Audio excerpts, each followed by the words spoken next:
Assalamualaikum warahmatullahi wabarakatuh. Nama saya Ainul Husna binti Ahmad Zaki. Nombor matrik C22A0326.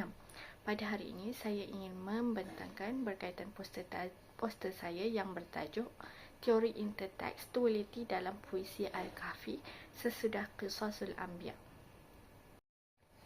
Latar belakang bagi tajuk ini adalah puisi Al-Kahfi sesudah Qisasul Anbiya karya Fard Razi membawa pembaca menyusuri lapisan makna yang berakar daripada kisah agama, sejarah tamadun Islam dan pencarian diri secara rohani. Latar belakang puisi ini berpaksikan kepada kisah 7 pemuda yang beriman yang disebut dalam surah Al-Kahfi dalam Al-Quran. Mereka melarikan diri daripada kezaliman pemerintah untuk mempertahankan akidah, lalu Allah menidurkan mereka di dalam gua selama 309 tahun. Firman Allah Subhanahu wa taala, A'udzu billahi minasyaitonir rajim, wa labithu fi kahfihim 300 sinin wazdadu tis'a. Maksudnya, dan mereka telah tinggal tidur dalam gua mereka selama 300 tahun dengan kiraan ahli kitab, dan hendaklah kamu tambah 9 tahun lagi dengan kiraan kamu, yakni menjadi 309 tahun. Surah Al-Kahfi ayat 25. Kisah ini bukan sahaja menjadi inspirasi rohani dalam Islam, malahan sering diangkat sebagai simbol keteguhan iman dan keberanian menghadapi tekanan zaman. Latar sejarah dan budaya turut menyumbang kepada kekuatan puisi ini.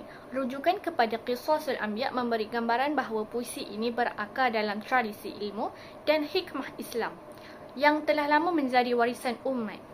Dalam masa yang sama, penulis menyentuh soal takdir dan juga keteraturan alam bayi yang merangkak keluar dari perut ibunya membawa sejilid takdir yang mengaturnya, menunjukkan bahawa kehidupan manusia itu sendiri adalah naratif ilahi yang tersurat dan juga tersirat. Puisi ini juga mengambil tempat dalam latar sosial dan psikologis semasa, apabila penulis menggunakan simbol-simbol kegilaan, kegelapan dan juga pasrah untuk menggambarkan keresahan zaman dan pencarian jati diri. Ia seolah-olah mengangkat kisah para pemuda gua itu sebagai cerminan bagi pemuda masa kini yang sedang mencari cahaya dalam kegelapan moden, dalam dunia yang penuh dengan gangguan dan juga kehilangan makna. Teori yang saya gunakan dalam poster ini adalah teori intertekstualiti. Dalam puisi Al-Kahfi sesudah Qisasul Anbiya, karya Fard Razi merupakan sebuah karya kontemporari yang kaya dengan unsur keislaman, sejarah dan juga falsafah. Puisi ini ditulis dengan latar kisah-kisah dalam surah Al-Kahfi dan teks klasik Qisasul Anbiya, menjadikannya subjek yang sesuai untuk dianalisis melalui pendekatan intertekstualiti.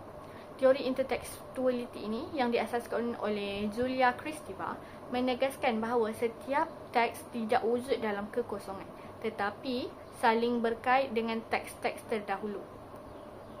Dalam konteks ini, puisi Fard Razi ini boleh dibaca sebagai teks yang bercakap dengan Al-Quran dan naratif sejarah Islam.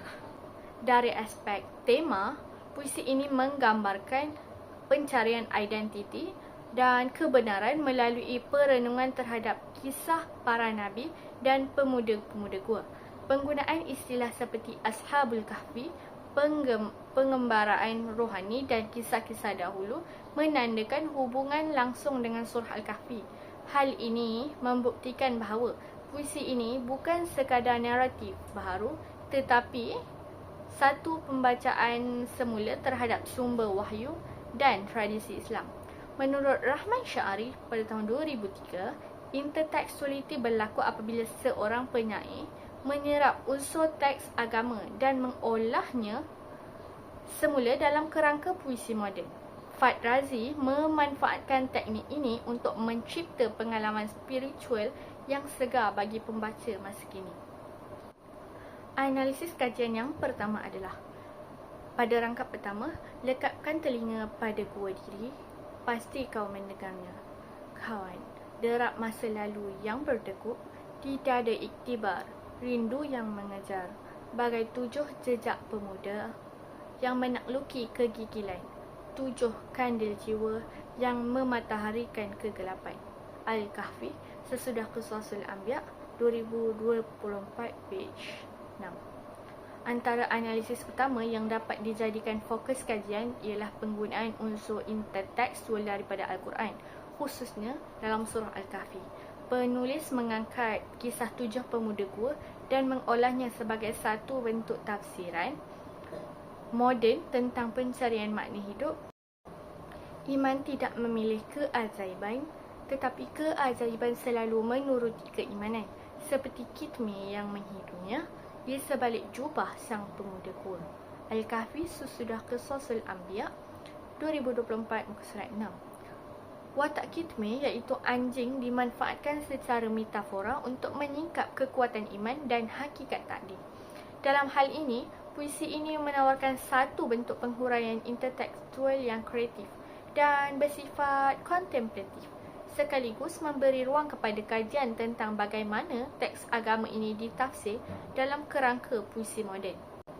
Yang ketiga adalah terpancur mata air di pintu kejadian dan sebatang pohon yang menggeliatkan buahan. 7 pemuda dan 7 kepasrahan memasuki gua diri, mendebarkan 309 tahun rahsianya teladan. Al-Kahfi sesudah Qisasul Anbiya 2024 muka surat 7. Selain itu, aspek simbolisme merupakan sorotan yang signifikan. Analisis yang signifikan. Simbol gua diri dan mata air di pintu kejadian memancarkan makna-makna rohani dan falsafah diri. Gua diri melambangkan tempat berfikir dan bertafakur, satu bentuk pengasingan intelektual demi mencapai kebenaran batin. Simbol-simbol ini boleh dikaji dari sudut semiotik atau pendekatan sastra Islam bagi menyingkap bagaimana elemen luaran dijadikan lambang bagi keinsafan dalaman. Sorotan kajian adalah: yang pertama, pendekatan teori takmilah, unsur ketuhanan dan juga kesempurnaan insan. Teori takmilah ini yang diperkenalkan oleh Dr. Syafi Abu Bakar menekankan bahawa karya sastra Islam harus mengarah kepada kesempurnaan insan, iaitu insan kamil, dengan menampilkan unsur ketuhanan, kerasulan dan juga nilai-nilai kerohanian. Dalam konteks puisi Al-Kahfi ini, pendekatan ini dapat digunakan untuk melihat bagaimana puisi tersebut mengangkat tema-tema seperti keimanan, ketabahan. Yang kedua adalah nilai budaya berdasarkan kisah surah Al-Kahfi.